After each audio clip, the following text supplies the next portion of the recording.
It is college football fans' favorite time of the year. It is bowl season, Kyle. Bowl season. Whoa! I'm Maria Trivelpiece. That's Kyle Youmans. We have a bowl preview for you here in the American. There are 9 teams that will be playing for bowl titles. That's what we're going with, right? Bowl titles? Bowl championships. Bowl championships. They're playing for trophies. They're playing for trophies. The conference is playing for a trophy that they want to bring back to the American Conference office. It's not here anymore. They came and took it away. Did they come and grab it? They did. They came and grabbed it. So we need I to knew bring there it was back. a big empty space on the table I know, up front. I know, but I have some confidence in our teams that it'll come back here to Texas. So anyway, before we get to all of that, we have to talk about a few things before that. Absolutely. I'm excited about bowl season, excited about what the American Conference is going to do as a whole, trying to bring the Bowl Challenge Cup back to the offices here inside Studio A. But we've got to talk about Army and Navy. Whew. What a game. What a spectacle it was in Maryland for this one. You were there, Maria. Tell me about it. Well, I don't think you can ever put into words what it's like to experience the Army-Navy game, and this is my second one, and I just feel so grateful to have the opportunity to even be there in person. But before we get to the X's and O's of everything, just the atmosphere is unmatched. One, I'm glad it was much warmer than last year, so let's put that out there. But I think to see both of those teams compete, as we said, you never know what's going to happen, and we'll talk about that in just a second. But the cadets, the midshipmen, just the pageantry that goes on. I am so grateful for all of those people that serve, and you get to see some of them come back and watch the game. So that's what it was like in person, and that's just a small moment to encapsulate. Exactly. The atmosphere, incredible. The game itself, chaos. And what have we said about chaos on this show? Complete chaos. We welcome it. Here's a look at what happened at the end of that game. Army with the lead. Navy looking to draw even at 16. Horvath to the end zone. Touchdown, Heidenreich.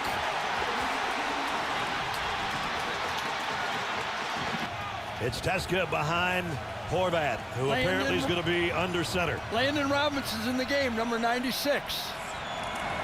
Teska, first down, ball game. And that's it. Navy, a winner by the slightest of margins. I can't really think of any other form or fashion where second is best, but it sure is here. How cool was that moment? It was a come-from-behind victory, back-to-back for the midshipmen, 17-16, the final score. Navy sings second, and they did so with a lot of passion. You could tell that game meant everything for this Navy squad, who had an incredible year again, but this one, it just means more. Well, especially the way that they won. You saw that final sequence of events. Also, I have to go back and watch whoever backflipped, because that was perfectly executed. I think it was Alex Teska. I missed that live because I was just watching them finish out that game. But I think that, yes, Kyle, exactly. It just means so much to both of these teams. And you saw that in the first half with Army. And then, man, you just can't doubt Blake Horvath and Eli Heidenreich. They just find ways to make it happen. We've been saying it not just this year, but last year as well. And how poetic for the end of the game to end on a touchdown from Blake Horvath to Eli Heidenreich after Eli Heidenreich just fell on the fumbled football before that. I mean, that's the play that really stood out to me. I think there were so many close calls in that football game. Oh, my goodness, so much. Just so much excitement and energy the entire time. Now, I do want to say one of the benefits of not being there, as much as I would love to go to Army-Navy and experience it myself, one of the benefits is you get the television call. And I thought Brad Nessler at the beginning of the broadcast just hit the nail right on the head. He said, in his open, he said, the first game was played back in 1890, about 25 years following the Civil War. Now, a civil game of football breaks out and becomes a war. And that's what this game was. It was poetic. It was phenomenal. It was physical. You saw the way the Navy started the game, the way that they won it. They took the whole first half of the first quarter and punched it in for 7-0 on their opening drive. 13 plays worth of physicality. They were out athleting. They were out physicaling the Army Black Knights. But guess what Army did? Punched right back. They punched right back. They had a quick answer, and they were able to take the same mentality that Navy did on their opening drive and say, we're not going to back down. And that's exactly what Army did. Give a lot of credit for Cale Helms because he was fantastic in this game, especially early on, because they had the ultimate punch early. We're going to take the time off the clock. We're going to do what you do better.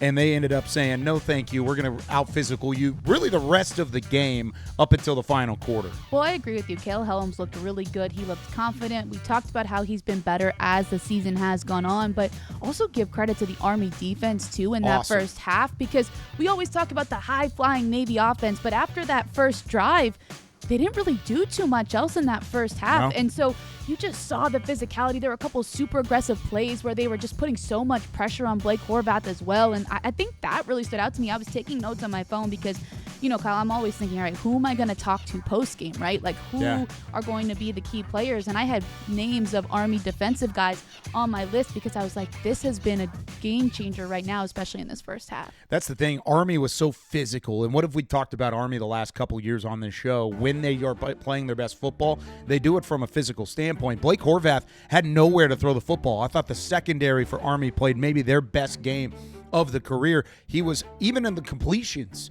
that Horvath was making, it was tightly contested, couple near interceptions, couple near close calls.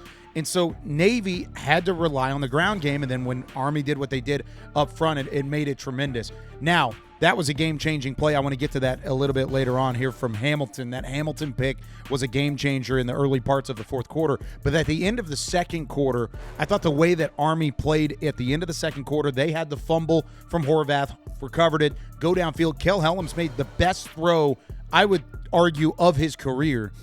On the run, bootleg outright, and then he throws it downfield, catches it in a tight window to the tight end. Brady Anderson was the tight end.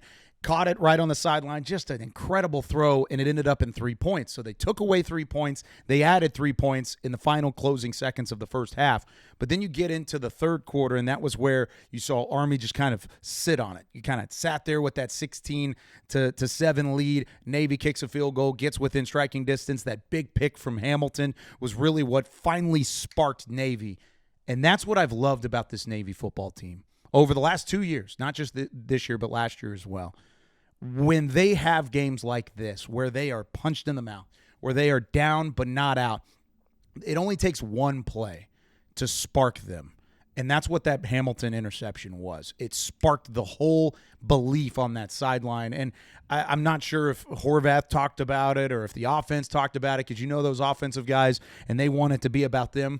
Give a lot of credit to that interception because that was a difference maker. And I don't think Navy wins that game, even with the amount of time left on the clock, just under 12 minutes remaining on the clock when that interception happened. I don't think they win that football game without that interception. That was the catalyst, and that was the jump start that Navy team needed. They go down, they score, and they win at 17-16. Well, the thing I've loved about the Navy defense is just their progression. And I think I talked about this in the preview last week, but they've just gotten better with every single game. And I think they were young at the beginning of the year. And I think by the end of the season, they make that play. I don't know if in game one they make that play. And so I think that game-changing moment is exactly that. And when you talk about just the offense, and we highlighted Horvath and Heidenreich, I think that's one thing that when you take a look at this team as a whole, that's why they're able to win football games, because when one side isn't doing it, the other is. And you even saw Blake Horvath struggle a little bit because of how well Army played defensively. Absolutely. I thought Horvath was knocked off of his spot almost the entire, from the middle part of the second quarter into the fourth quarter. He had no rhythm. The offense had no juice to it until that interception happened. Until that interception, and the defense keeping them in that game, keeping the score close enough so that then the offense could step up in that moment when they needed to. And so I think that's why this Navy team has been so good, because we knew the offense was going to be successful coming into the season. The question mark was on the defense. So in the Army-Navy game, for the defense to make the difference, I think that's the coolest story if you're a midshipman fan. It was so much fun. It was even you talked about the pageantry and the love that the country has. It's America's game for a reason. I was of course, the roller coaster of emotions watching this game, having really gotten to know these programs over the last 2 years, I had so much of a up and down as the game was going on. It was so much fun to watch. But then going back and watching it, I got a little emotional, like watching it, because football is a representation of how tough these individuals and how tough these student athletes are. And it was really cool to watch just how much it meant to them. Every moment, every second of that game. You knew, and if you're Army and you lose that game, I know it's going to hurt for a long time, and you're going to look back at that and see the plenty of missed opportunities on the fumbles, the interceptions, the near pick six that they called back because his knee was down. All of those things are going to stick out. But I want the Army Black Knights to know they left every ounce of effort on that field, and you could tell, even from the outside looking in, it was so much fun to watch back the second time around and how incredible of a game it was and how well it was played. Give credit to both coaching staffs. That was what the Army-Navy game is supposed to look like, and it was a lot of fun to watch. Well, I think when you talk about the emotions, my heart was almost breaking for Army because absolutely. And it's so hard because they're both American teams, right? Mm-hmm. So either way, like, it's so exciting. Like, somebody's going to win. We're going to get to talk to the winner after the game, and you get to celebrate with whichever team does win. Mm-hmm. And but it was so hard because I'm not rooting for either team, but you are excited for one and it hurts for another. And it's like, it's just, there's so much emotion involved because you kind of hope that both teams could win, but that's just not how football works or sports work. And here's one good thing about that is that's the last game that you'll have to think that way for the 2025-26 year, because guess what? It's bowl season. And it's time for the American Conference to show out again, and we got to start at the top. It's time for the college football playoff preview. The Tulane Green Wave, the champions of the American Conference, get a rematch. They get a second crack at Oxford as they'll take on Ole Miss and the Rebels without Lane Kiffin in the fold. Second time that the American has been represented in the college football playoff. Of course, that 2021 Cincinnati team, which was so much fun to watch. They were a part of the field of four at that point in time. So Tulane, the first team from the American to now participate in the new 12-team college football playoff. And this one, I think it's going to mean a little extra business for a Tulane team that's trying to prove that they belong. Well, we talked to Jake Retzlaff before they played Ole Miss in the regular season, and you could already tell he was like ready for them then. He didn't perform well. Him and his team did not show up. And so I think that that's always in the back of their mind. When we were talking to Tulane players leading into the American Conference Championship game, that was one that they kept mentioning. Yes, they talked about the UTSA loss and how that sparked a little bit more momentum underneath them. But that Tulane loss, or that Ole Miss loss, just stuck out to both John Summerall and his players. And so I think there's not a lot of chances in football to have an opportunity at a second chance. Tulane gets that. I think they'll bring a little bit more to this one. I think so, too. And we looked at each other going into that game and even having the conversation with Jake Retzlaff. I looked at you after that show and after we had that interview, and I said, I think Tulane's going to win that game. 100%. Going into that game where it did not work out, it was 45-10. They did not play well, because when we came back the next week and you and I were rewatching the film and looking at that game, we said, what happened to Tulane? And it wasn't necessarily one of those games where you can look at it and say, man, Ole Miss just dominated. And on the scoreboard, you can look at it and give them credit for that game specifically. But it was week 3 of the year. And when you looked at the film, it was almost like Tulane made the mistakes and made the parts of the game, and even Coach Summerall talked about it. He said, in that game, we did not play our brand of football. Well, now you get a chance at it. To play it in front of the entire nation. You get an opportunity to do it. And I think every element of this football team, as we go into the college football playoff, is better now than it was then. You talk about the quarterback situation. Jake Retzlaff is a much better quarterback, much more confident, much more versatile. Of course, he's been versatile all year long, but the playbook has become more and more ingrained in his head. He's better. The weapons outside, in turn, from Jake Retzlaff have been better. Offensive line, Green Wave, 6th nationally. They've allowed just 10 sacks on the season. Part of that is because Retzlaff can use his legs and escape, but 10 sacks on the year, that's incredible. They're going into game 14, and they've given up 10 sacks on the year, probably a couple of those in that Ole Miss game. So with all that being said, I think they're better across the board on the offensive side, and on the defensive side, we've already seen it. We saw it when they took the number one offense in the American Conference and shut them down and kept North Texas under 30 points for the first time all year long. This defense is firing on all cylinders. So don't look at me and say, oh, they played back in week 3. We've already seen this movie before. No, the sequel to this movie is different this time around. It's not what you expect, and I think Tulane's going to make a statement. Well, what have we been saying the last couple of weeks? Tulane is playing some of their best football right now. You talk about what they did against North Texas, especially on the defensive side of the ball. It's one thing to just look at the numbers, Kyle, but being on the field and just hearing the way that they were hitting, the way that they were getting after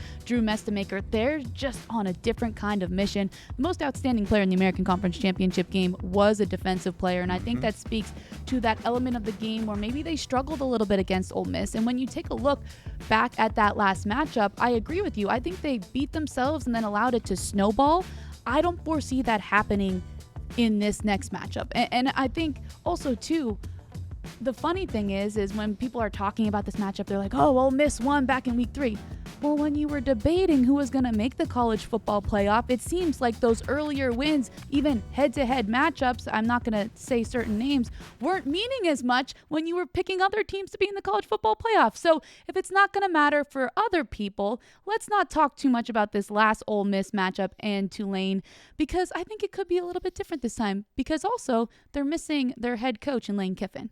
There's a lot to be said about that because of the easy distractions that Oxford could have gone through just as a community, as a program, as whatever it ends up being. Ole Miss is a different football team now, and it could be better. Who knows? But I don't think it would be. If LSU is going to go out of their way to hire a football coach, they're not going to do it and think, oh, Ole Miss is going to be better off without him. There's a reason Ole Miss fans are upset with Lane Kiffin. They don't feel like they are the better team, or they may feel like they're the better team in this matchup, but they don't feel like they are a better team than they were prior to Lane Kiffin. But outside of his departure, I don't think it's going to change a whole lot in game. I don't think so either. Game plan-wise, you think about it, all the assistants that left to go to LSU have returned to Oxford, and they are going to coach in the football game. They're going to try and go through the entire college football playoff if they were to advance. So the game plan-wise, I'm almost certain it would be a similar game plan that Ole Miss is going to bring to the table with Kiffin and without Kiffin. I don't think it changes a whole lot. Where there will be a change is in-game scenarios and nuances that are going to be a little bit tough for a first-time interim coach to handle. And he's not an interim. They ripped that tag off. He's going to coach the bowl game, and then he's going to continue on after this season's over, and he will be the head coach moving forward. But it's the first time he's doing this. So I think there are going to be little scenarios, little things that are going to pop up throughout the game. Time management could be one of those. Play calling could be one of those. Decision-making on 3rd and 4th down could be one of those. All of that to say, I don't think you can put a ton of stock into Lane Kiffin, leaving a lot of pundits out there probably saying, oh, it's lucky they get Tulane. Chill out a little bit on that, but I also don't think it's because of Lane Kiffin. I just think Tulane is a formidable foe compared to what they showed back in week 3. Well, I think also, too, it's how are the players going to respond? Because are they mad that Lane Kiffin left? Maybe. And does that fuel them to play better and be like, hey, look, we can do this without you?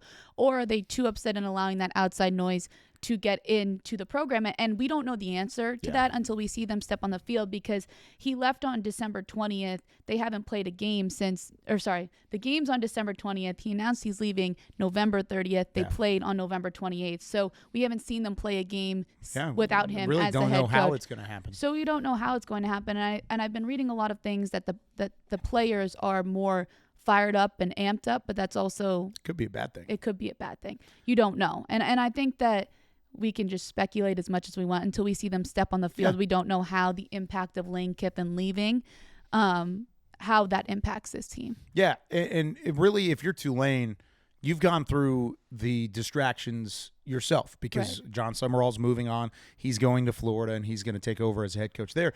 But I think the distractions are different. One of them is John Summerall's taking a job in the SEC. He's getting a pay raise. He's getting the resources that the SEC has. But when it's Lane Kiffin, you're going down the road. You're going to a team that's on your schedule next year too. So it's a little bit more of a punch in the gut than John Summerall leaving. Plus, John Summerall, give a lot of credit to him and his family donating $100,000 to the next staff in their recruiting resources and things like that to help Coach Hall in the transition process to become the head coach next year. I think that's an incredible show from Coach Summerall and his family, and it's a lot of class in doing so. I think there's a different scenario for both of these teams. Ole Miss won it the first time around.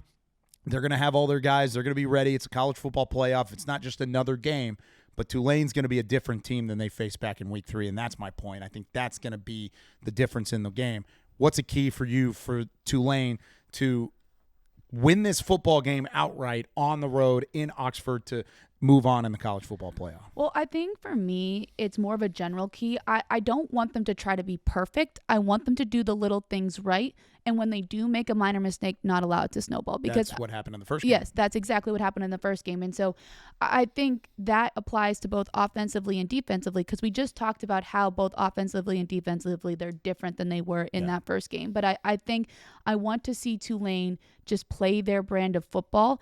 And we talked about distractions, right? Mm-hmm. I want them to eliminate those distractions and just kind of have that next play mentality, because the reality of it is Ole Miss is a very good football team. They may make you make a mistake here or there. How do you respond to it? Because you didn't respond to it well the first time around. Yeah, I'm going to put a lot of pressure on the defense because you gave up 45 points the first time around, because you did not play your brand of football against Ole Miss initially.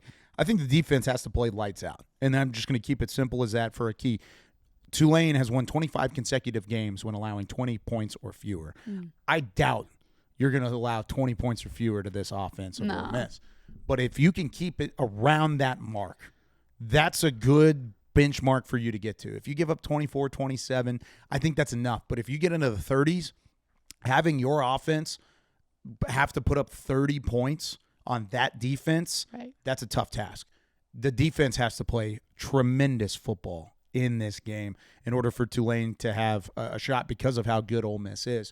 I'm interested to see it. I'm excited about it. It's going to be an incredible game. Cannot wait to watch it. Tulane, Ole Miss, first round of the college football playoff coming up this weekend. We don't have to wait very long for it, so that's awesome. I know. That's what I'm excited about. Love more football. Love more football. We got 8 more games to preview here. Let's get into our bowl previews. We're going to go in chronological order. And there are some games happening this week, including one right around the corner. The Cure Bowl from Orlando, South Florida, taking on Old Dominion. Of course, December 17th, a Wednesday night matchup on ESPN. Of course, both teams are looking to get to that 10-win mark. South Florida is going to have to do it without their head coach. No more Alex Golesh, no more Byron Brown, as he is in the transfer portal or intends to enlist his name in the transfer portal. Actually, I'm taking that back. The other quarterback has already done that. Yeah, Old Dominion's quarterback has done that. Byron Brown is sitting out the bowl game, but he's mulling over his future on whether to hit the portal, stay at South Florida, or possibly go to the NFL draft. So let me go ahead and get that clear. My apologies. I mixed up the two quarterbacks. But Old Dominion playing without their quarterback. South Florida will have to do it without Byron Brown as he mulls over his future. And that's the hard thing about these bowl previews in general, is you're trying to figure out who's going to be on the field and how that's going to impact the pace of play, the style of play. I think for South Florida, the good thing is, even though Byron Brown's not playing, they still have a lot of other key components, especially on the offensive side of the ball. Yeah. Gaston Moore is expected to start in that game. He's a 6th-year quarterback. I have a fun story about him. Okay. So Alex Golesh had relationships with him, especially when he was at Tennessee. Bryce Archie enters the signs a pro baseball contract. Yes. And so Byron Brown no longer has anybody to really push him. There's a freshman quarterback, but Golesh needed more. So he calls Gaston Moore, who has already graduated and has a full-time job, and is like, Gaston, any chance you'd come to South Florida and just kind of push Byron Brown? And Gaston's like, I don't know, coach. Literally like a week later, signed playing for South Florida with his 6th year of eligibility. So how cool. It's really cool. And there are so many good things that Golesh had to say about Gaston Moore, so I'm excited for him that he gets to start in this game. And the reports are that Brown is staying behind and playing kind of a coach role. He wants them to be in this game, wants them to play well in this game, and he is helping lead Moore into the start. And I think that's incredible. When you look on the Old Dominion side, of course, they're missing Colton Joseph, who won the Sun Belt Offensive Player of the Year award. Incredible season from Joseph, and he's going to be a hot commodity in the transfer portal coming out of this Old Dominion team. And when you look at their quarterback, they're starting a freshman. So you got a 6-year quarterback who has been at a couple different stops along the way, UCF, Tennessee, and now you've got this freshman that's going to get his first real playing time. He has played a little bit of time. He played in the season finale last year against Arkansas State, ended up beating Arkansas State 40-32 in that game. Last year, he had 206 rushing yards, 2 touchdowns. He's a completely different player, and this is going to be a completely different offense than if Colton Joseph was throwing it. Colton Joseph would light it up, air raid, get down the field. He has a cannon of an arm, really good quarterback. But then you've got Quinn Henicle is his name. He's more of a runner. He's more of a ground attack guy. They run the ball effectively. You see it there, 240 yards per game almost on the ground. So with all that being said, don't look at the film immediately saying this is going to be a shootout with 2 great quarterbacks. A little bit different. Both of these run games, I think, are going to be crucial in how this game is won. And I think, to your point, too, it's also going to be key for South Florida's defense to do what they normally do and force the turnovers, especially because it is going to be a young quarterback with not as much experience. So I want to see them put more pressure on Old Dominion and have them have an opportunity to just cause some turnovers and just wreak a little havoc. Are you reading my notes? I'm actually not. Is that what you said? Yeah, my key to win the game is win the turnover battle. That's how you got to win this game. I'm looking at it now, but I didn't see it before. Yeah, I mean, you got to win the turnover battle. That is huge in this football game with a freshman quarterback. You get him rolling. You talked about snowballing earlier with Tulane. If you can get him rolling in the wrong direction, then you got that defense, you got the physicality, you got all the things you can kind of start rolling on your own side, build a little momentum. I think that's how you win the football game if you're South Florida. So win the turnover battle. Win the game. Win the game. Yes, all keep right. it simple. Mic drop on the Cure Bowl? Mic drop on the Cure Bowl. Have fun in Orlando, one of my favorite cities. Speaking of favorite cities, how about Tampa? Woo! Gotta love Tampa. South Florida's not going to be in Tampa, but Memphis will be in Tampa for the Gasparilla Bowl. That's what we call a transition in the media business right there from Maria Trivelpiece. Very well done. Thank you. Did you just clap for yourself? You can't clap for yourself. You always have to clap for yourself.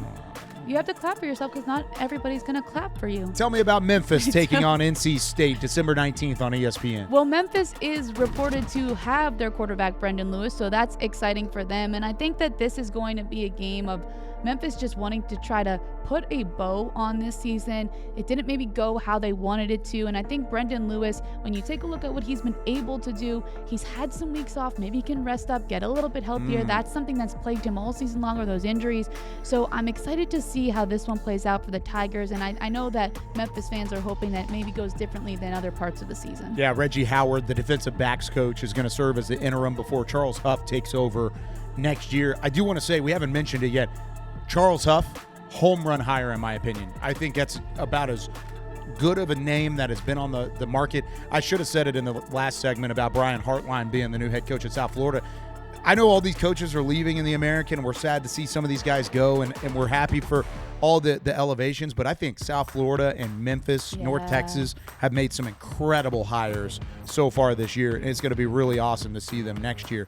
Memphis, of course, won each of their last 4 bowl games under Ryan Silverfield. So, with all that being said, there's a little bit of a tradition to keep up to date with. Trying to win 5 straight. They won the 2020 Montgomery Bowl, 2022 First Responder Bowl, 2023 Liberty Bowl, and 2024 Frisco Bowl.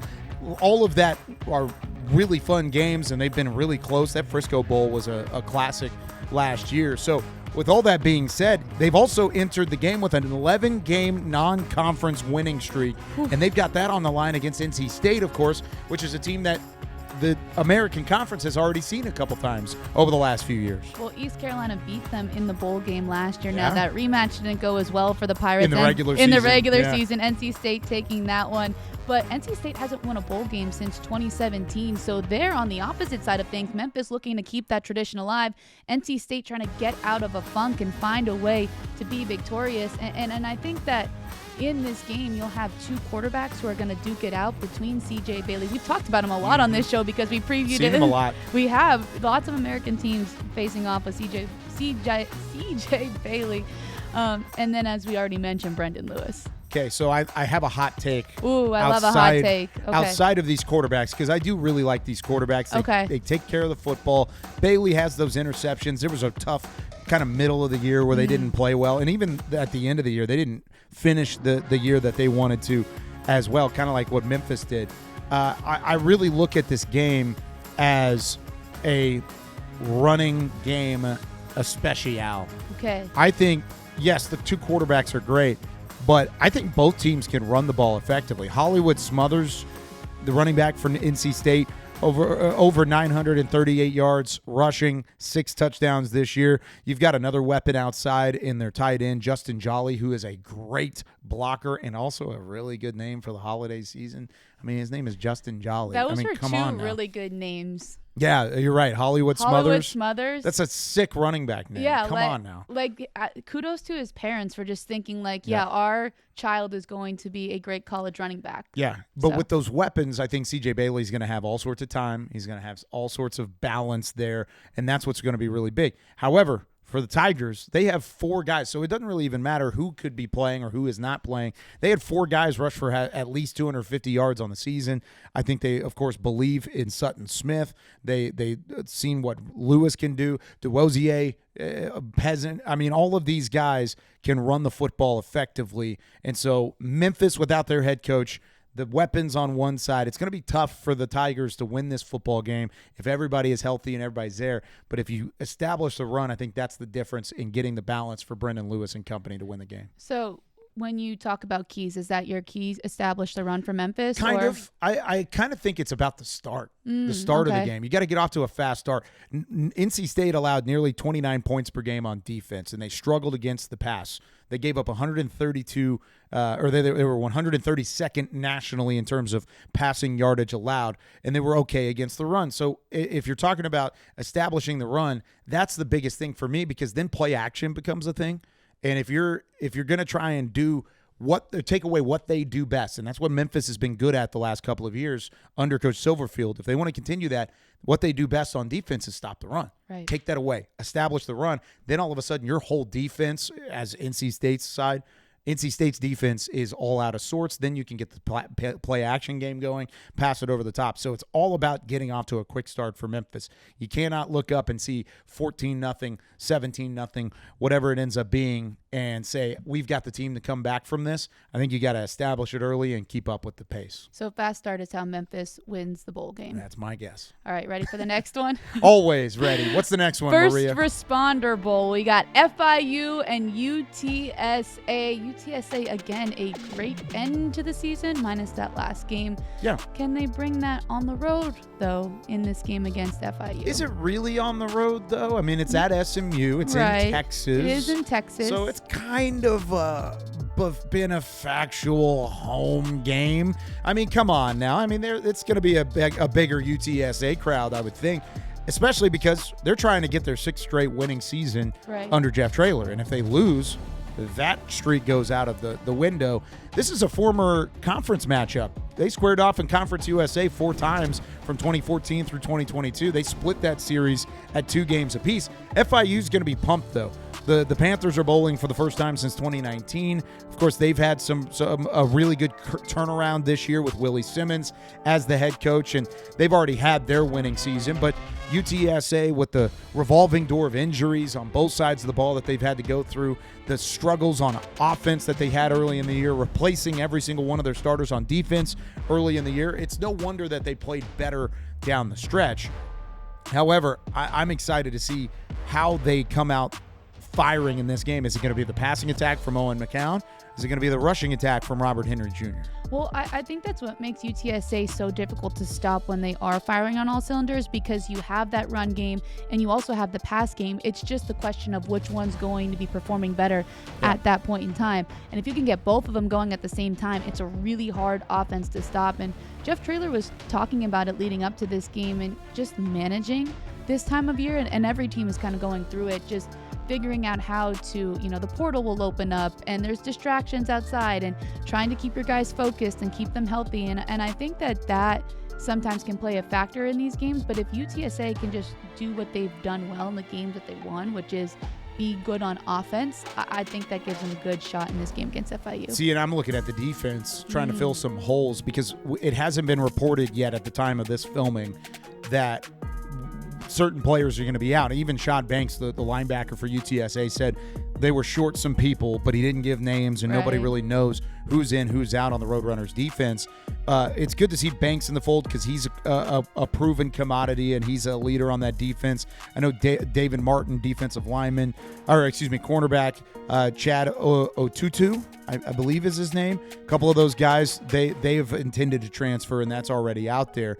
But when you've got a leader like Banks on the defensive side, I think you can really rely on a couple people to show up and play well. He also played at TCU in his previous parts of his collegiate career prior to transferring to UTSA, and he said, I hate SMU more than anybody. I can't wait to play at their stadium and win at their stadium, even though it's not technically against SMU. So I love the little bit of back and forth, even though it's not against them. And the pettiness there is phenomenal. So, yeah, I think both teams have the run game. I think both teams are trying to establish something in different ways, because Jeff Traylor, of course, has not navigated the portal the way that they've wanted the last couple of seasons. FIU finally getting some winning on their side. They're going to be up and ready to go. This is going to be a fun football game, kind of an under-the-radar game on December 26th, the day after Christmas. A lot of eyes are going to be on this one. And I think UTSA has the better team. Just looking at the film and looking at both of these teams, they're better built depending on who's available and who's going to play. And I think they have the better quarterback too in Owen McCown. So if he's able to play, I saw his dad, by the way, the other day, because he's coach for the Vikings. I went up to him and said, hey, how's it going? And he didn't know who I was. That's but okay. Maybe he will after he watches I was like, maybe he this needs show. to watch All-American this time around. We interviewed Owen a couple times. I know. That's what I said, but it's okay. It's fine. So we've interviewed your son a couple times. He's like, all right, cool. He's solid. He's like, all right, I have a game to play, Kyle. Can you leave me alone? I was trying to distract him. It didn't work. But spoken like a true employee of the Cowboys. Hey, you do what you got to do sometimes. All of that to be said, I think they're the better team. My key, be physical. Got to be the more physical football team in this game. Establish the line of scrimmage. Do not let the running game from FIU, Kajan Owens from, I think that's how you say his name, the running back, he's awesome. I mean, almost 1,300 yards as you see it there, 11 touchdowns. He's a really tough running back. They say he's a dog, but he's really a Panther. So with all that being said, give me the physicality for UTSA to win that football game. Well, when you mentioned Owens, that was going to be my key, is just stop the run. And you kind of encapsulated that with being physical, and then just eliminate some of those outside distractions, because we've heard UTSA talking a lot about who could be staying, who could be going. Get rid of that. Focus on the game. As you said, be physical and stop the run, and that's how you can beat the Panthers. All right. Next one. Let's go to the Military Bowl. Oof. This is one of my favorite matchups of bowl season. I'm not going to lie. I'm excited about this matchup. I think it's going to be fun because you've seen ECU already win against the ACC in a bowl game. They're possibly going to try and do it again.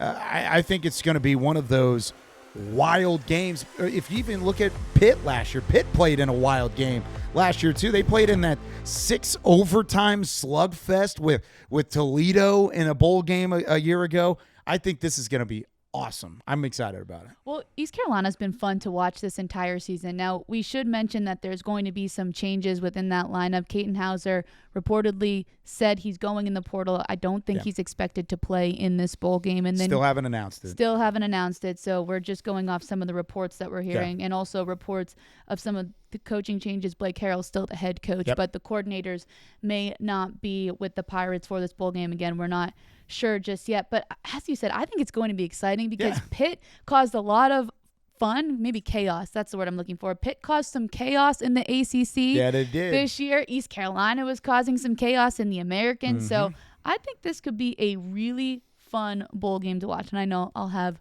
big screen TV sitting down. I'll be sitting down in front of that big screen TV watching. I don't know if maybe it's because Pitt plays in an empty stadium, but they played better on the road than they did at home this year. And they play at the Steelers Stadium, Acrisure Stadium, once Heidens Field.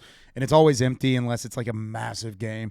But they were 4-0 away from home this season. So going on the road and playing at Navy in Annapolis, I think really it's another road game for them, and it's closer to East Carolina anyways. We'll see how much the Pirates travel.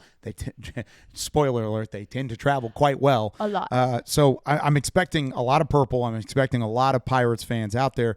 But that'll be a nice little challenge for a team like Pitt, who had a good season. They only struggled against West Virginia in that backyard brawl. That was the one real road game where they had some problems initially, and that was outside of conference play. So the Panthers, they've got a couple guys that I did write down. Their quarterback, he's young, but he's got a lot. Mason Heitschnell, I believe is the guy's name. He can play. And he can throw the football. But as you see there, look at those interceptions. Yeah. What do you see out of that? There's a lot of them. There's a lot of them. That means he's going to give you some chances here. And the way that they've kind of negated the mistakes from the young quarterback is they've given Jakirian Turner a couple other carries. Good running back, good running game. They're able to establish on the ground. Both of those guys are returning and have announced that they are returning to Pitt in 2026. But with all the interest on the Pitt offense, I'm interested to see what East Carolina does on their offensive side too, because there are a lot of times this year where you've seen them put up incredible numbers, but we have seen them disappear at times. And it's not necessarily from lack of taking care of the football. It's just they get into a punt fest back and forth, and then they find themselves in a hole. Well, Blake Harrell all season long has been saying that he wants his team to run the ball more, which is surprising when you have somebody like Katin Hauser who likes to throw the ball. Yeah. Or had Katin Hauser, we're not sure yet. But throughout the whole year, he wants his team to run the ball more. And you saw in the games where they've had success, like at Temple or FAU, they're able to run the football. And so I think in this scenario where you don't know who will be at quarterback, rely on those weapons that you have. And I think that gives you at least a chance against this Pitt team, even if you're missing some people. I think you're right. And of course, East Carolina has played some significant teams this year, and a couple of these teams, all four of their losses came against bowl teams. NC State, as we talked about earlier, BYU, who was, of course, in the Big 12 championship game and was on the cusp of the college football playoff, Tulane, who's in the college football playoff, and UTSA, a bowl-bound team who beat the team that's in the college football playoff. So they've lost to good teams, but they went back and forth against Army. They went back and forth against some of those other squads that they were probably better than. You got to be able to establish the line of scrimmage if you're East Carolina in this game, because of the way that Pitt runs the football effectively, the way that they want to protect their quarterback. If you can get pressure on the young quarterback behind there, I think that's where ECU is going to have some success and end up winning this game. I think I would pick ECU to win this game if we were just picking outright. I think the Pirates are the better team, but they still got to be physical up front. And Pitt's defense is really good. Your offensive line's got to be good and protect Katin Hauser or whoever's playing quarterback. I guess we got to figure out who's playing quarterback, but protect whoever's back there, and I think they'll have some success. All right. I like that. Pirates over the other Panthers. Yeah. Two Panthers we talked Panthers about in bowl games. I'm excited for this next bowl because I am a Red Sox fan. And Are you? I am. I didn't know that. Really? Yeah. Been one since 2004? Before when 2004. they finally won? No, because I was struggling. It's a long story. We don't have time to get into it. But anyway, the Fenway Bowl, UConn and Army, December 27th on ESPN.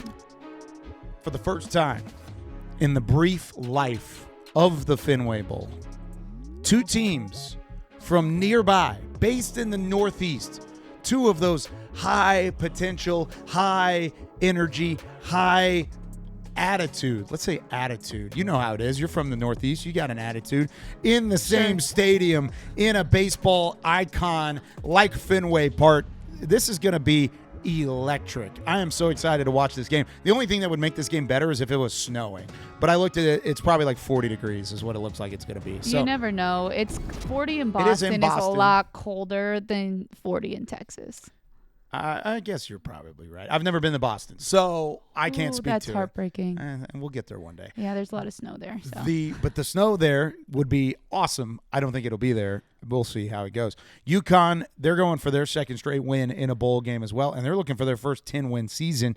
They've got an interim coach as well as, of course, Jim Mara moves on, takes another job. Gordon Sammies is going to stay as the team's offensive coordinator. He's going to call the plays offensively, and he will be the interim head coach because Mora has gone to Colorado State. So, Army, of course, they had an they had kind of that up and down, that roller coaster of a season, just like they did in a roller coaster of a game in the Army-Navy game. You didn't really know what you were going to get out of Army. You kind of saw a couple games where they were incredible, and they took North Texas to overtime, and they won some games like UTSA in the Alamo Dome. They were able to defeat the Roadrunners and some Black Magic. They lose to Tarleton State at home. Who knows? There are a lot of up and down times for Army this season. How do they steady the ship and end up playing well in this bowl game? Well, I think they have to look to the first half of the Army-Navy game, because I think that is the way that they win football games. Yeah. They need to bring that intensity, because the potential for them to be a really good football team is there, right? We saw the aggressiveness, and it just means more in that Army-Navy game. But in that first half, we already broke it down. They ate the clock. Cale Helms was fantastic. The defense was just so aggressive. And I think if you're going up against a team in UConn who doesn't have their head coach, they're unsure if their quarterback is going to play, you bring that defense and that defensive intensity, and I think you put yourself in a really good position to win that football game. And I don't know if it's totally related, but if you think back to one of UConn's losses in a very successful season, it was to Rice, a team that also runs the option. Yeah. And so Army runs the option better than most people. They've been doing it for however long. So utilize that, confuse UConn with that, and I think you put yourself in a good spot. I think you bring up a phenomenal point. I mean, that was probably Rice's best win of the year was against UConn, I would argue. Even though they had some great performances, I think that was their most complete win of the season, and it was a similar system that Army's going to bring. So the one thing about that is, great, you've seen it before and you've seen the option have success, especially with a team that might not be as physical as the Army Black Knights. The second thing that's not as good news is they've already seen it. Yeah. And they've played against it before, and they've at least had the chance to adjust to it. And I think that will play a factor in this game. One thing about UConn, I don't know, like you said, you don't know if he's going to play, the quarterback's going to play. I'm wondering about wide receiver Skylar Bell. Yeah. This dude is nasty. Dog. 1,300 passing yards. He was a finalist for the Bolitnikov. He had 13 touchdowns. They have some dudes up front, and I'm interested to see, because he's a possible top 100 pick. Yeah. But he can make some money if he goes off in the bowl game. Right. Because if he gets drafted higher, he's already been invited to both the Shrine Bowl and the Senior Bowl. I've already watched some of his film. He's going to be a possible top 100 pick, but you can possibly be a top 75 pick. And there's a lot of difference in that in the NFL draft. So I think Skylar Bell, if he plays, that's the X factor, because he would probably be one of the top 3 or 4 receivers in the American Conference if he played in the American Conference. He's by far the best receiver that UConn has had, and he's going to be an electrifying possibility. And also, not to mention Edwards. I think Edwards is a really fun prospect too, just not to the same level as Skylar Bell. So when you, after saying all that, and you take a look at the other things that we just talked about, give me your keys for this matchup. Well, first off, I think it's going to be interesting time of possession wise. Army, of course, they love to dominate time of possession, averaging nearly 35 minutes a game of time of possession, where UConn ranks on the back half of the FBS with just 29 minutes per game. So Army, if they really want to, they can run clock and they can be consistent and win the time of possession battle pretty easily against the team that's done it. And I think that was one of the problems that UConn had against Rice earlier in the season. They did not control that line of scrimmage. Now, you take a look on Army's side of things, 131st out of 136, Army's defense on third down. That's not great throughout. And UConn is top 40 in the country on offense in terms of third down. So my thing is, you're going to have some give and take here. I'm going to say you got to win the third down battle if you're UConn or if you're Army, because if you're Army and you're winning the third down battle, that means you're also winning time of possession. If you're UConn, that means you're at least limiting the time of possession and you're able to move the ball down the field methodically, which keeps your defense off the field. That's crucial in a game like this. So third down, the money down is going to be big in this one. That's my key for both those teams to win it. Third down, money down is the key. Let's move on to the next one, the New Mexico Bowl. Your alma mater, North Texas, taking on San Diego State, also on December 27th on ESPN. There are a lot of December 27th games. I'm excited about this. North Texas looking for 12 wins. It's crazy to think that North Texas, this team, had everything in front of them going into the American Conference Championship game, and there was so much excitement around the program, around that, and the pageantry with it all. And now they're in the New Mexico Bowl, so it's tough. This is going to have to show some mental fortitude, to say the least, because it's going to be tough to come down. Of course, Tulane in the American Conference Championship game, they're going to the college football playoff. They're doing everything right. Now, if you're North Texas, you don't have your coach. We'll see what happens with the quarterback situation and Drew Mastemaker, who was Offensive Player of the Year in the American.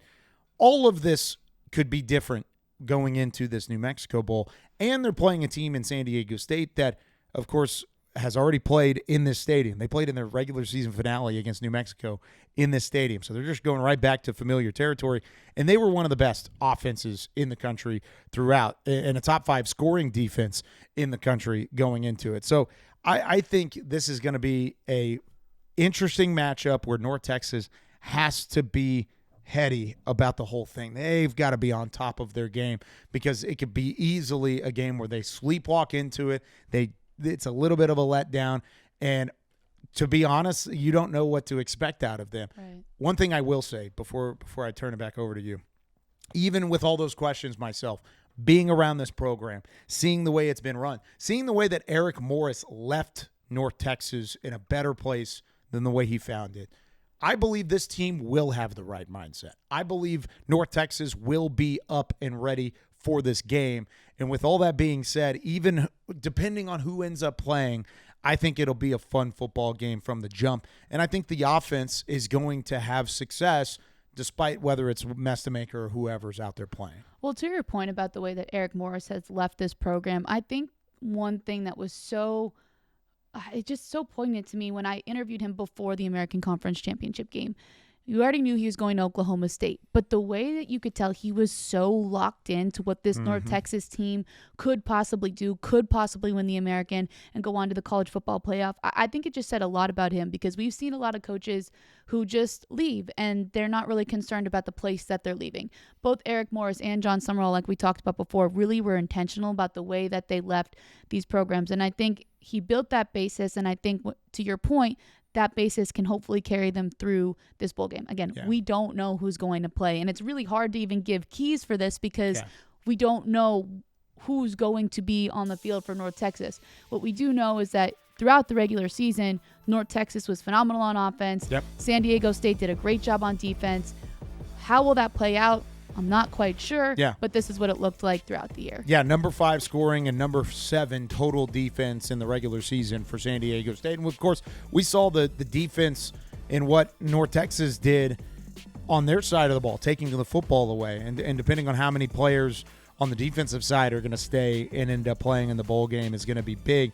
Plus, North Texas fans are going to remember there was a coming out party in the First Responders Bowl last year against Texas State. His name was Drew Mastemaker. Comes out, had an incredible day, 393 yards, 2 touchdowns, 2 interceptions in that loss to Texas State in the Bobcats at SMU Stadium, at Gerald J. Ford Stadium. All of that to be said, you never know what you're going to get. Life is like a box of chocolates. North Texas going into their bowl game is like a box of chocolates. You don't know what you're going to get. But with me, and like I said, being around the program, whoever's going to be out there, whoever is the 11 put on the field at any given time from North Texas, they're going to play their tails off. And I'm excited to see how they respond from the way that they lost in that American Conference title game. I like that. Life is like a box of chocolates. It makes me think about sweets, and we still have some more bowl games to preview before I get to eat. So how about we talk about the Armed Forces Bowl, Rice versus Texas State? Let's do it. Rice, of course, the Armed Forces Bowl playing in Fort Worth. It is a part of an all-Texas matchup. We just talked about Texas State. How about the Rice Owls? It's cool getting to talk about Rice bowling. I know, right? Let's go. I love this. And congrats to Coach Abel. Congrats to that entire Rice program. I'm excited to see them in a bowl game, and they're looking for their first win since 2014. I think the fun part about this is they had 5 wins, but because another team declined to go to the bowl. 4 other teams. Lots of teams declined to go to a bowl. But Rice benefited from this, and I think it speaks to where this program is heading, because Scott Abel came into Houston. He gets 5 wins, that at least puts them in a spot that they have an opportunity to maybe get to a bowl game if people decline.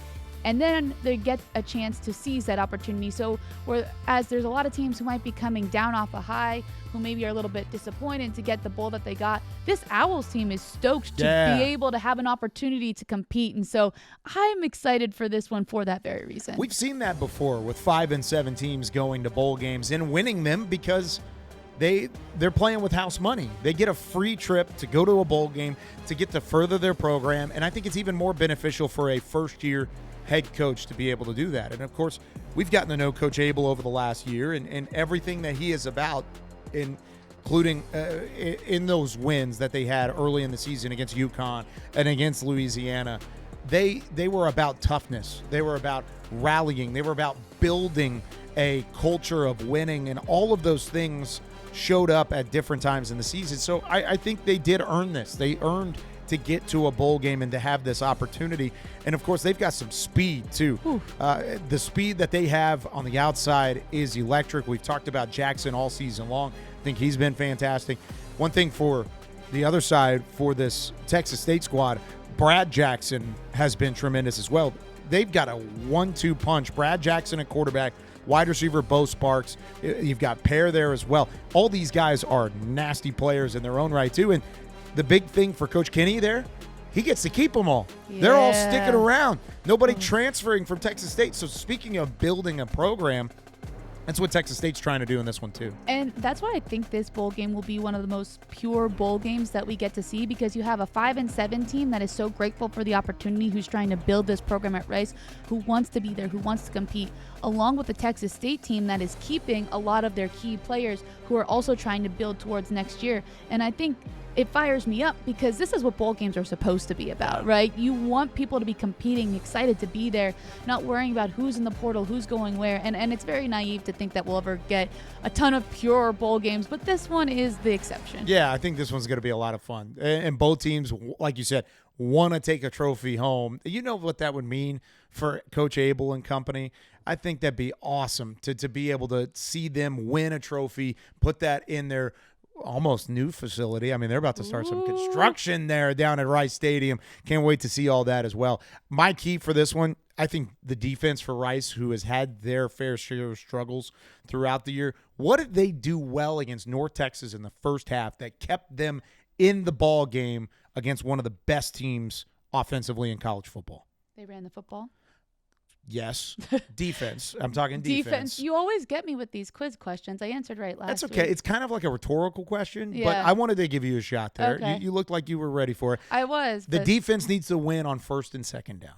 So I just talked about the money down earlier with Army in their matchup. I think you got to win in first and second down, because as soon as these teams with high-flying offenses like North Texas, like Texas State, if they get in front of the sticks, as we like to call it, if they get to second and short, third and short situations, that's just going to continue to put your defense in tough situations. If you win on first and second down, put Texas State behind the sticks. That's where you're able to force them into tough, long throws, tighter windows, chance to cause some turnovers. And so it all starts for me for Rice in this game. You got to start early and you got to win those first 2 downs, because if you're able to do so there, I think it gives your defense, which has struggled and has some holes, a better chance to slow down this high-flying Texas State offense. I love it. We got one more bowl game to preview. One more. This one's also at a former, or I guess a current home, to a American Conference foe. How about Memphis playing host to Navy and Cincinnati? The Liberty Bowl, January 2nd. So we get to watch Blake Horvath, Eli Heidenreich, Landon Robinson, all of those midshipmen compete for one last time. I'm sad. Don't I'm say sad. that. I know. I love this Navy team. They're so much fun They've to watch. They've become one of my favorites to watch all the way through.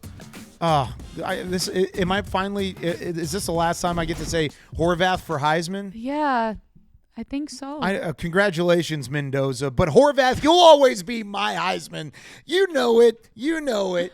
Blake Horvath for Heisman, always. Blake Horvath for Heisman. He has his weapons, and Eli Heidenreich, Alex Teska. We just talked about pureness in bowl games. I think, another. This is one. Yes, this is one as well. We because get 2. The great part about Army and Navy is they can be victims to the transfer portal. We saw it last year with Army losing Kanye Udoh. Yeah, that was big. But overall, once they hit junior year, all those guys are staying. Those guys are going to play in the bowl game. We saw what Navy did against Oklahoma last year. You want to talk about Horvath for Heisman, game-changing run from him. And so can he do that again against Cincinnati? So this is one of my favorite matchups. Honestly, out of the 9 that we just said outside of the college football playoff, this is my favorite non-college football playoff matchup that we've previewed because I think Cincinnati's a formidable foe. Yep. I think you've got Navy looking for their 11th win, and their only losses this year have come against really good competition, Notre Dame and North Texas, 2 teams that, of course, were on the outside looking in, but both in consideration for the college football playoff into that final week of the regular season and into conference championship week. Navy had the win against Oklahoma last year. Now can they do it against a former American Conference foe? Blake Horvath on the Navy side of things. Cincinnati has Brandon Sorsby, who has been really good. Brendan Sorsby, rather. Horvath, back-to-back 1,000-yard rushing seasons. Sorsby finished the regular season with 2,800 passing yards and 27 touchdowns. Is that a lot? That's a lot. Oh, by the way, if you thought Blake Horvath was the only quarterback that could run the football, how about this dude? Sorsby's got 580 yards on the ground and count them 9 rushing touchdowns. 9 rushing touchdowns. So you got 2 quarterbacks that are the whole offense for their squad. This is awesome. And they're going to play in this game. Everybody's playing in this game. Everybody's playing in this game. Pure college football, an old American Conference matchup. Who's going to win? Navy hasn't won in a little bit, so maybe that's playing into it as well. I don't know. Navy hasn't won in a little bit. What do you mean? I know. Last one in 2017. Oh, like last bowl game? Yeah.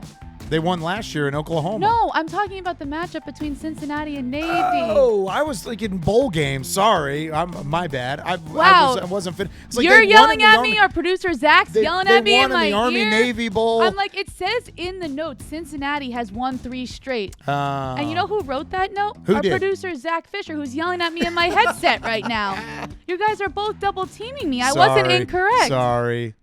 I'll admit when I'm wrong. We can admit when we're wrong. We're wrong. Thank you. Sorry. They haven't beaten Cincinnati since 2017. I'm being bullied. I would like our audience to know that I'm being. I was just making sure you were clear. You know what? You're a ball knower. Don't pretend like you don't know ball. You know what? I appreciate you making me clarify because maybe some of our viewers would have thought I was saying the wrong thing as well. All it was. Cincinnati, anyway. You speak about not winning in a while though. Cincinnati finished their season in a rough way. Yes. They were back and forth in the Big 12. Of course, they haven't played as well in the Big 12 as they thought going into it. The Bearcats did not hit 24 points in any of their 4 losses this season. And then Navy, of course, their defense is playing better football now than they did early in the season as well. So right. I think Navy, with everything to play for, the final hoorah for these guys that, of course, won the Army-Navy game, had a 1-loss conference season, they're going to be up to play, and I think they're going to really get after Cincinnati. But Cincinnati's got a lot of talent. You can't overlook them. Well, I think that Cincinnati's key to win this game would be to match Navy's level of intensity because you have the skills to do it, but I think you make a great point of the way that Navy finished their season. They're just coming off the high of winning the Army-Navy game, and I think that this is what they've been working towards as well. They have so many great weapons on offense. Defensively, they're playing some of their best football, so I'm picking Navy to win this one. Can Cincinnati match it? I think they're picking to win it too. And remember, who went out on a limb last year and picked Navy to beat Oklahoma in that bowl game? You did. No, I think you did. Did I? I think we both did. I think we both did. But even with that being said, I'm always picking our teams in bowl games, so it's not as cool when I pick it. It's more cool when I pick it. Yeah. I'm going to pick Navy in this game too. Yeah. So give me the midshipment to end it on a high note. How cool would that be? What a year. Let's take a look at them. 9 games to watch this. Of course, bowl season, and we've got some coming up this week as well. South Florida, Old Dominion, kick it off for the American Conference. Then it's quickly followed by Memphis at NC State. Then the big one, college football playoff, first round from Oxford, Tulane, taking on Ole Miss. Can't wait. I am fired up. I'm going to be in Oxford. So, are you? Yeah, listen. Nice. So if Tulane wins that game, be prepared for all of the content. Then we're going to break it down even more because we got to cannot wait. And of course, they play Georgia in the Sugar Bowl if they win. Which Sugar Bowl? New Orleans. Come on now, that's fire a me up. Game. Let's go, Tulane. Get it done this week. Take down the Rebels. Let's go to the second page here. Got some great games here like we just talked about. That Navy-Cincinnati game, fantastic. North Texas, San Diego State is interesting because we don't really know who's going to play for North Texas. That's going to be a big question for the Mean Green in that game. East Carolina, same thing. Who's coaching? Who's playing? We'll figure it out along the way. These later bowl games a little bit tougher to truly get a honed-in thought process, but we also know who is playing in Rice and Texas State. That's going to be one of those pure bowl games that you talked about. Pure bowl games. Not to be confused with the Cure Bowl. Yeah. The Pure Bowl. Pure bowl games. You know what else was a pure football game? What's that? The American Conference Championship game. Awesome. The defense for Tulane was really good in that game, too. Yes, they were. Reason they won. I think that's why we got to talk to somebody from the Tulane defense. How about it? Let's do it. Simon, pressure coming. Simon hit and dropped. Sam Howard got there first. There were white jerseys everywhere. I mean, the cavalry came. You got Sam Howard. You got Jabari Garner, number 48 as well. Look at all these white jerseys in Simon's face. A lot about the Tulane defense on this show, so it's only right that we have a member of the Green Wave defense with us here today. Sam Howard joins All-American. Sam, welcome. Hey guys, how are y'all? We are doing fantastic, and we know that your team has been doing pretty well also because you are headed to the college football playoff this week for the first time in program history. So for you and the team who have been together this entire season, what does that mean to you to get to compete on this big stage? First of all, thank y'all for having me on. Of course. Y'all could have had anybody on our team on, and I appreciate y'all for having me on. But it means everything. We set out to do something all off season, and just to see the fruits of our labor is amazing, man. And it's just, we're living a dream right now. You mentioned it there. We could have had anybody from that team on, and we did choose you for a reason. We'll get to that in a moment. But I also want to kind of go back to that sack that we just looked at, the one against Evan Simon and the Temple Owls earlier this season. Even in the commentary, they said there were so many white jerseys around the ball. That's what this Tulane defense is about, is getting to the football, everybody gang tackling, getting on top of it, and staying together. I mean, how much has this defense grown together over the course of this 2025 season? I think it's grown tremendously. I think it's gotten better each week, and I think we had a setback against UTSA. It kind of tested the camaraderie of our team. It tested our leadership defensively, and I think guys just bought in and leaned in a little more after that loss, and we haven't turned back since, and it's been great. What were some of the ways that your guys stepped up from that moment and in that moment, knowing that everything was still in front of you and this was still a possibility? You know, first when adversity hit, you gotta take ultimate accountability for what you're doing wrong and what we need to do to get better. And I think the maturity of the team has grown. I think that's the biggest part of the maturity, and everyone just, you know, taking ownership of what they've done wrong and taking ownership of what we need to get better at. And we just, like I said, we just gotten better and better each week. You can see how this team has progressed with every single week, Sam. And, you know, you look back against the last time that you played Ole Miss. For you, how is this Green Wave team different from that matchup to this one? That's a great question. I would say, just like you said, like I feel like we've come together more, and like we know how to play with each other. You got to think we have several transfers that came in the beginning of the year. I know we started off 3-0, but you know we were still trying to figure out each other. You know, playing with each other, knowing each other, and I think, like I said, I think we just know each other better, and just like we make each other better. One thing I've looked at here, Sam, is down the stretch. Of course, you had a lot of success in your final 4 games. You had a sack in 3 of those 4, and you had 4 sacks overall in the season. And the 1 sack that you had prior to that was, of course, against Ole Miss, who you'll face this week. Was there ever a time in this season where you challenged yourself and you saw yourself take your game to another level and saw that success take steps forward at the end of the year? That's another good question. I wouldn't say that. I think I put preparation in the off season, and early on I wasn't seeing, like, you know, the fruits of my labor early on, but I feel like, God's just been merciful to me. Like, coming off that injury, I feel like his favor on me has just been crazy. Like, getting a sack, come back against Memphis and getting a sack, like, I haven't had a sack in a while, so just being able to get a sack, getting to the quarterback, it just feels great. But yeah, like, I'm just great. You mentioned that injury, Sam, and I know you've talked previously just how you were able to get through it, especially in those really dark times. For you, when you see where you are right now from that first moment when you did go down, how have you grown and how have you just developed from that really difficult time in your football career? It just helped me be more obedient in my faith, and just focus on what I need to focus on.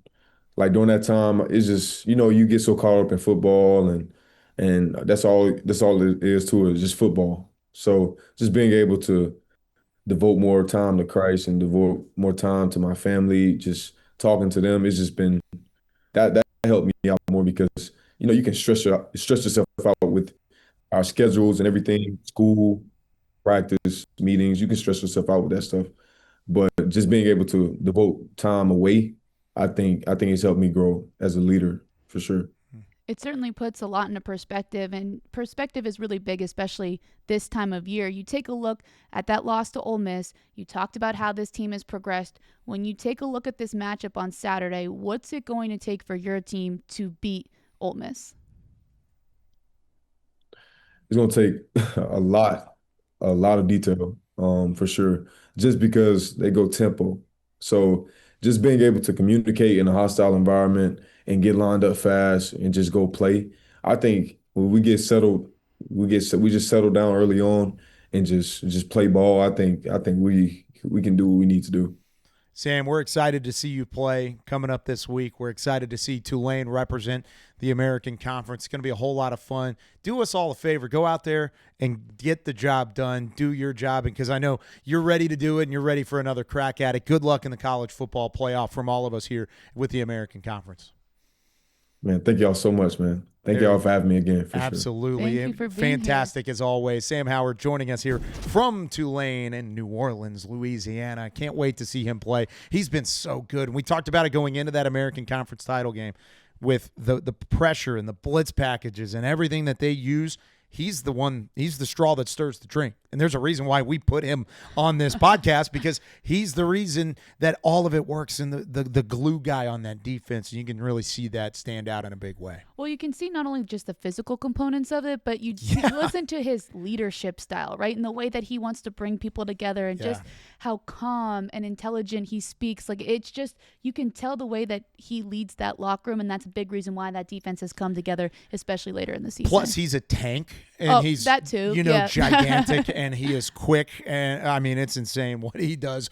I agree with you 1,000% there, because he is a fun player to watch and an even better player to talk to as well. We can't wait to see what he does this week. All right, we've got some bowl game trivia. Ooh. Let's get into it, Maria. I feel like I'm not going to be good at this. What was probably not here either. I'm more of a geography guy. What was the first bowl game and when was it played?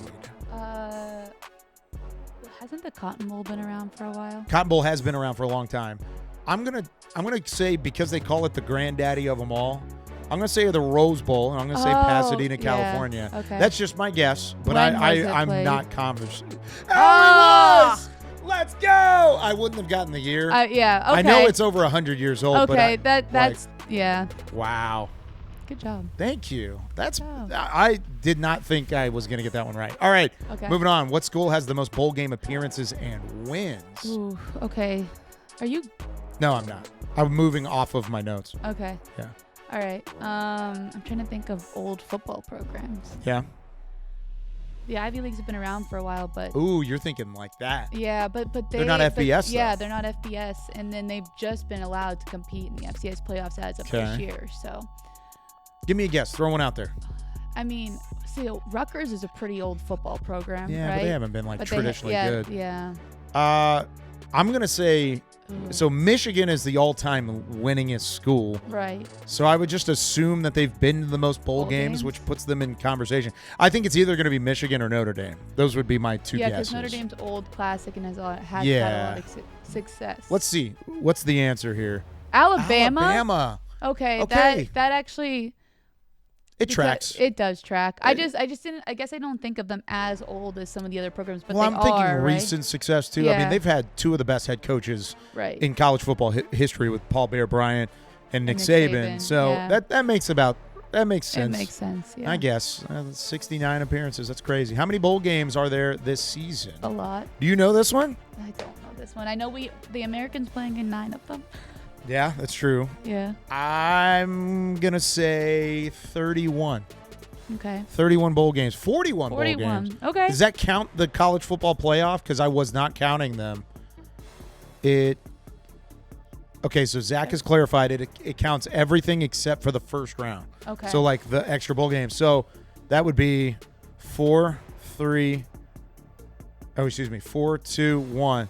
There'd be 6 bowls. Yeah. So, okay, so I was close. You were close, yeah. You were close. 31. All right. We're doing close here. Yeah, who owns the longest active bowl game streak? Oh. And how long I feel like I heard this. I've definitely heard this. I've been in all the prep and listening to things, I've definitely heard this in my subconscious, and I'm going to see it and I'm going to be like, oh. I feel like Notre Dame probably high up there, but then they rejected their bowl. Yeah, they declined their bowl game this So maybe year, that's not what it is. Who owns the longest active bowl game streak and how long? I have no clue. I'm going to take a stab at it, though. Maybe like a Georgia? Georgia's probably where I was headed. I'm going to say, I'm going to go with you on there. I'm going to say Georgia. Oh, let's go. Okay. That was like an wouldn't have gotten educated guess. 29. Yeah, That's wild. That's insane. I wouldn't have guessed that high. I wouldn't either. I was just leaning towards going all the way back. Yeah. All right, got a couple more here. Let's see what's next. Who holds the longest active bowl streak among American teams? Okay. And how long is it? Well, we just talked that was Memphis maybe. That's right. who and I was going to guess. It has to be Memphis. Yeah, 12. Yeah. And they've won 5 straight. Looking to win 6 straight. Yeah. Look at us knowing our American knowledge. There you go. That's got that one pretty quick. Yeah. I wouldn't have. I still don't know the numbers. I don't think I would get the number, but I would say. At least we got the team. That's the important part. We're getting all right, last one here. One more bowl trivia question for us to see how our knowledge stands up. What 5 bowl games were established by 1937? All right, so Rose Bowl's one. Yep, that's one. What's Cotton? I don't think the Cotton Bowl started. No. Sugar Bowl? You think Cotton Sugar Bowl Bowl? 75. I remember. Oh, that's close. You know what I'm thinking about? Sugar Bowl's definitely one. Sugar Bowl, because I believe Fordham might have been the Sugar Bowl like a long time ago, and there's one photo in the cafeteria in our very small school. Okay. I'm going to say Fiesta. Because Phoenix has always been a bowl hotspot. Okay. And they've played that game in 100 different stadiums. Fiesta, though? You think? Really? I don't know. I'm trying to think of the big bowls that have been around. Holiday Bowl is another guess. Okay. The Holiday Bowl's been around for a long time in San Diego. Okay. And in California, I guess. That's 4 I've got. I've guessed Rose Bowl. You're guessing Sugar Bowl. Fiesta Bowl, Holiday Bowl is my guess. I'm going to throw the Cotton Bowl in there. The Cotton in there? Yeah, because I know it's over 70, or it's over 80 years, so it should be close to that. All right. Those are our 5. I forgot about the Orange Bowl. Dang it. All right, so we got Rose, Sugar, and Cotton. I completely forgot about the Orange Bowl. And the Sun Bowl is interesting, too, because that's in El Paso, and they played that game a lot. Yeah. I don't think I would have ever gotten to the Sun Bowl. I should have thought about the Orange Bowl. That's an old stadium. Orange Bowl is a miss, but Sun, I'm not mad at us. We got 3 of the 5. All right, we're getting there. Good teamwork on that. And we got creative. We were trying to find some of the ones out there. Yeah, why not? So you want to get creative with top plays? Let's do it. All right. Can you start us off? Absolutely. All right. We got some basketball and football on top plays this week. We'll start with some women's basketball. Taylor Barner for East Carolina from the logo drains it. Boom. Big time. How about that? Barner getting it done. I feel like every week we have some really sweet plays coming up from the hardwood. I'm excited for basketball season. Me too. I got to call some American basketball this week. Tulsa got a win over New Mexico State. Keep that was in fun. mind. Yeah. You might be previewing something. Might see something a little bit here. All right, go to number 4 here, Maria. All right, play number 4. We got East Carolina men's. Giovanni Emajuru, off the pick and roll, slams it down over the opponent. Did you just set up at East Carolina's gym in Greenville and just stay there? Is that what happened with all clearly, this? when they have good plays, you got to conclude them. Might as well. Got to get to that point as well. All right, let's go on to number 3. Let's talk about this. The mean green, of course. I was just trying to get to this. I wanted to get to Ja'Shawn Stevenson and what he's done. How about this? Defense, steal, and then he's off to the races against South Alabama with the slam to take it home. This was a 1-point North Texas win over South Alabama. Ja'Shawn Stevenson, he's been great this year. He's hit some big-time shots for Danielle Robinson in his first year with the Mean Green. All right, you ready for play number 2? Yeah, let's go to number 2. We already talked about this one, but when you win America's game in beautiful fashion, we got to put the top play. Game-winning touchdown, Horvath to Heidenreich. How many more times can we say that? Not a lot. I know. So there it is, Horvath to Heidenreich to win the Army-Navy game. Look at the bedlam. All the cadets, all the love, all the pageantry with that game and the celebration. I mean, really, this gives me chills. Number 1 must be an incredible play if this is number 2. I think you got to take it. Up there. Yeah, you're going to have to take number one. You might have seen I'll take it. How about Miles Barnstable? You've got to be kidding. I called this play at the Comerica Center, and you can't use my call because it's copyrighted, so I'm going to give you the call himself, Miles Barnstable. We've done that not once but twice already where he's been a top play, dunking over a New Mexico State defender, 2-hand slam. This guy is a dog. He's going to be super fun to watch. This Tulsa team, I've seen them now up close and personal. Eric Conkle's got something cooking. He's got something cooking with the Golden Hurricane there in Tulsa. This is a team, my first thought when I watched them play in this game against a good New Mexico State team, a team that was top 150 in the net, they dominated New Mexico State. My first thought was, this looks like a tournament team.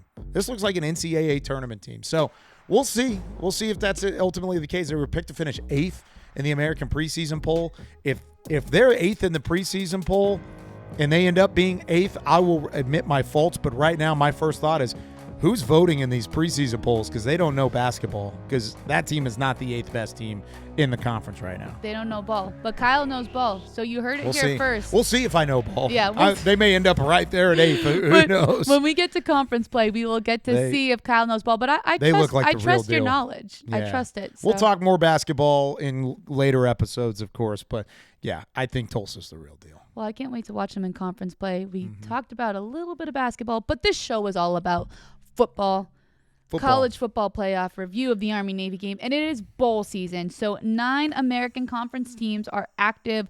You better be watching all of the games. I know myself and Kyle will be tuned in. I'll be at that college football playoff game. And it's going to be fun. It's going to be a lot of fun. Congratulations on a great year, because this will be the last in season one. We'll do one to wrap it all up at the end and then start talking a little basketball as well. But congratulations to you, to Zach, to Corey, to Chris, to the entire American Conference media team.